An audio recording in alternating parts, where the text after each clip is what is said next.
Thanks very much for coming in, Jacqui. And you just noted as the primer was running, perhaps not even just a first in Canada, but a first in North America, this line. To the best of our knowledge. Let's talk about why it was determined it was needed. Well, what's happening, what we're finding right now across the country is there are quite a substantial number of human trafficking cases going on.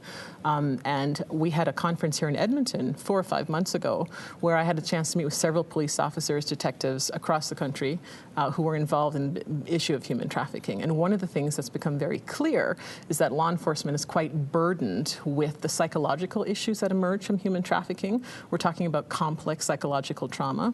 In the domestic case, very often the victims actually have severe sexual abuse histories, molestation, interpersonal violence, stuff going on in their childhood. In the international case, there's poverty that seems to be driving the trafficking system, but they go through such profound trauma on the way here. They are often sexually assaulted multiple times to groom them, to prepare them to work in the business, to dance, or to be prostituted.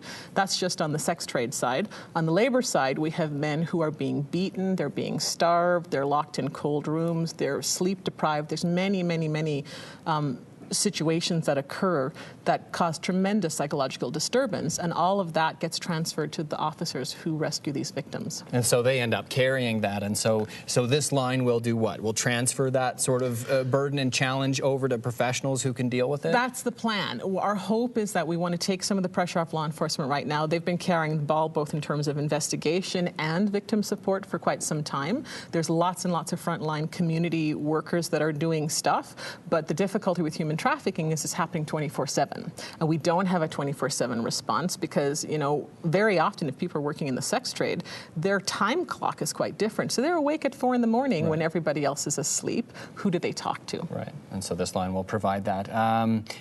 Something that really sort of stood out for me reading about this line is this sort of effort to provide continuity for those who call in. So talk a little bit about why that's important in this situation. It's vital. It's absolutely vital because one of the things that happens in human trafficking is the victim is deliberately isolated. That is actually part of the grooming protocol for preparing somebody to go into the business.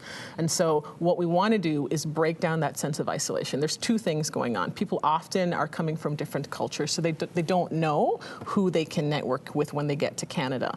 In a domestic situation, when you're talking about sex for sale, commercial sex, there's a lot of shame around that. And so women who are being prostituted, who are being forced to dance, don't actually want to tell anybody. They don't want to reveal those deep, dark secrets because they fear they're going to be judged. And how can you actually stabilize and, you know, pull yourself together and regroup when you feel that the other person is judging you? Right. So this line is specifically for people who are trafficked and sexually exploited and people who are exploited in the labor context, only for them, so that they know that the people who they're talking to are specially trained.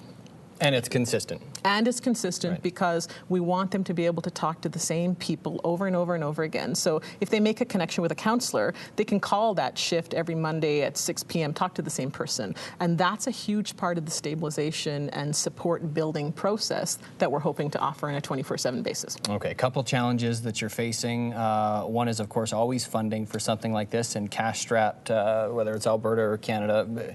Another issue is volunteers. So just talk a little bit about first the funding, where it's coming from. I understand a lot of it from your own pocket. Yes. There is no funding. Right. All of it's coming from my own pocket at this time. I do have tremendous support. There's Matt Taylor in the Department of Justice in Ottawa, who has been a guide in terms of where I can look for some funding. Joel Osterman and Joyce Smith's office has pointed me in the direction of funding in Ottawa. Our priority was to get the line up and running. Now we're actually looking at funding options. And you're hoping to bump it up to a 24-hour line come the spring. For that, you're going to need more volunteers. Right. And so these are folks with expertise. I mean, we can make, I guess, the call right out now to Albertans who have a degree of expertise? If you have any kind of mental health training, you're interested in the issue of human trafficking, and you're willing to volunteer some time, please contact me. You can call the crisis line number and they'll reroute them. We are looking for volunteers to fill the day shift, and we're very much looking for French-speaking and other language volunteers, because right now a huge limitation in Chrysalis is we're in Alberta, we're recruiting from Alberta, and most of the people running the line are students of mine from City University.